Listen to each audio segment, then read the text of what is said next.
How's it going, folks? Just a bit of an update on what's going on around the place. As you can see, not a lot out the back there, but I'll give you a quick look at a couple of things and also show you up here under the house. So we pretty much all moved back home. On the weekend, Bianca and I brought the rest of the stuff, and the girls, they helped too, the rest of the stuff from the storage shed we had.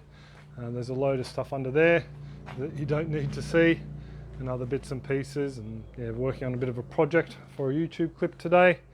So now I've got to work out what's aquaponics and what can go in our Harry Potter cupboard and what can't. I thought I'd give you a little bit of an update on the veggie pod situation. I found the fish hydrolysat that I was given.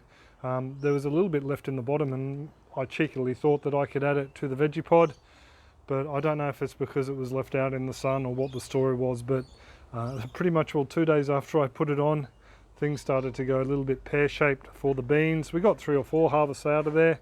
There's a few more to come off now, but yeah, they've just didn't react too well. The silver beet or rainbow chard, they look to be going okay. I can't really complain with those guys, but for some reason the beans just look like they took a bit of a hit.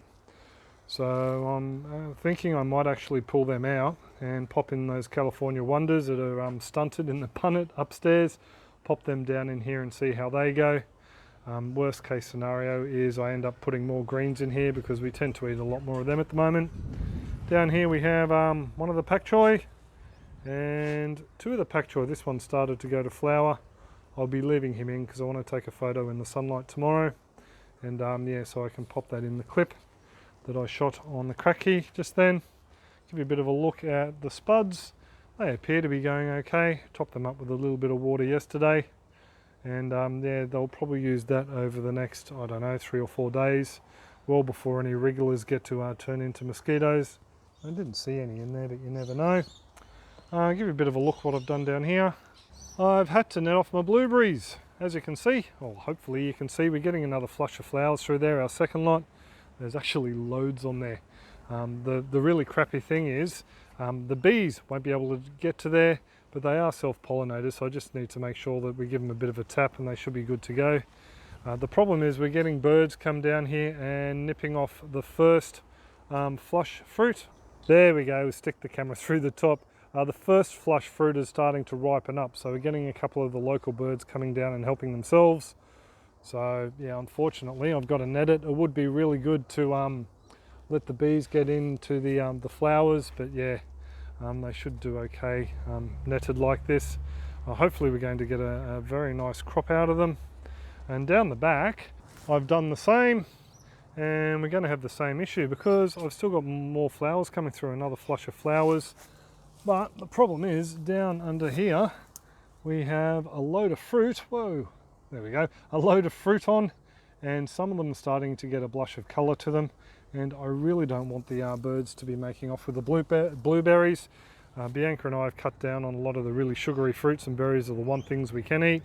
So we're trying to save as many of these for us as we can.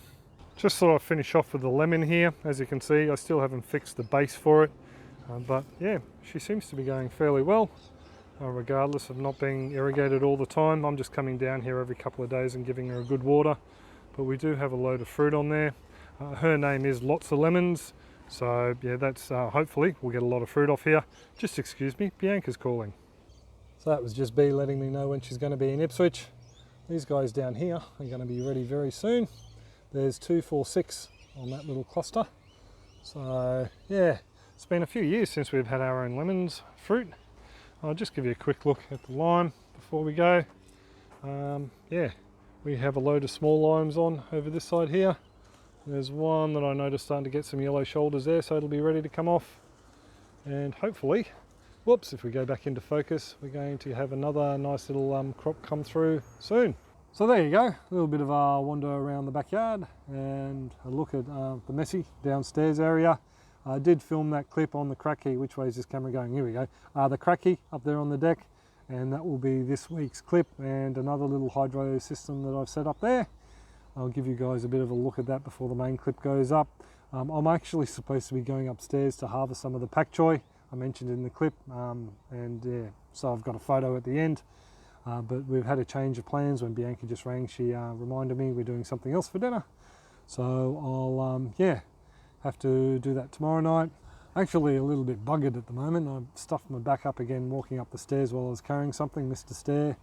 So yeah, I might sit down out the back here and take 5 before I go up and start editing this for you folks. Hopefully it'll be done before Bianca gets home. But anyway, you don't need to hear me whinge and whine. I'll pretty much will leave it there, guys, and I will catch you folks next clip. Take it easy.